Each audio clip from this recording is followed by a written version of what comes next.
Also, Justin, we now know the identities of those killed in the horrific pileup on Interstate 55. We're live in Manchac with the latest on the efforts to get the roadway back open.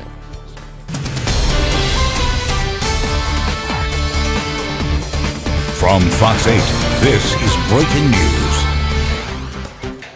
Well, at this hour, we are following two big stories on your screen. One of those stories, residents across Maine sheltering in place, told to stay indoors after a mass shooting leading to a shutdown of roadways as police search for the suspect. In this image taken from video released, County Sheriff's Office releasing this, it's an unidentified gunman pointing a gun while entering spare time recreation in Lewiston, Maine. Authorities say that person is Robert Card, suspected of killing at least 18 people. Good afternoon, I'm Liz Reyes. Much more on the Maine mass shooting in a moment, but first, the St. John Parish coroner releasing the names of 7 of the 8 people killed in the massive pileup on Interstate 55. The coroner identifying them as Nakia Gaines and her 6-year-old son Mason, Fernando Demores, Jose Valle, Corinne Hebert, and Katab Singh Neji. All 6 of those victims are from South Louisiana. James Fleming from Missouri was also killed in the fiery crash. Andres Fuentes is live in Manchac, where a portion of Interstate 55 reopened this morning.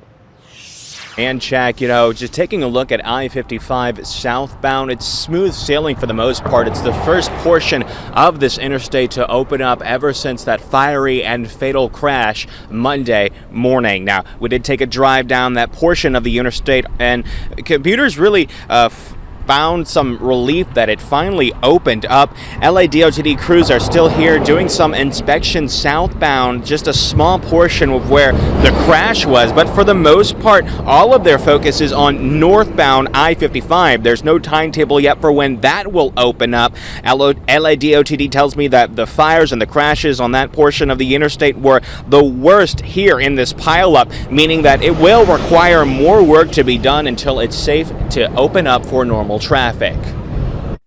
We understand that there is some spalling that's going to be needed, that's going to need repairs.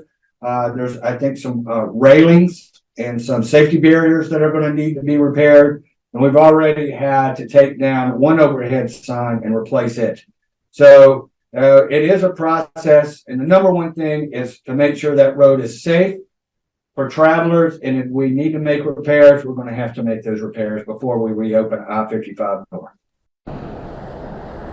And again, I do want to reiterate, LADOTD tells me that essentially southbound is open, but they do want to warn drivers of what you're seeing right now on your screen. There is a portion on the right-hand lane that is coned off right now. That is where some of the crash happened there on I-55 Monday morning, and crews are still inspecting that area. LADOTD also tells me that they're also in talks with state police to try to see whether or not if there are safety improvements and other safety measures that they could do to make sure that drivers are a lot more safer when on the road, especially during foggy conditions or just weather conditions overall. But for now, reporting live here in Manchac, Andres Fuentes, Fox 8, Local First.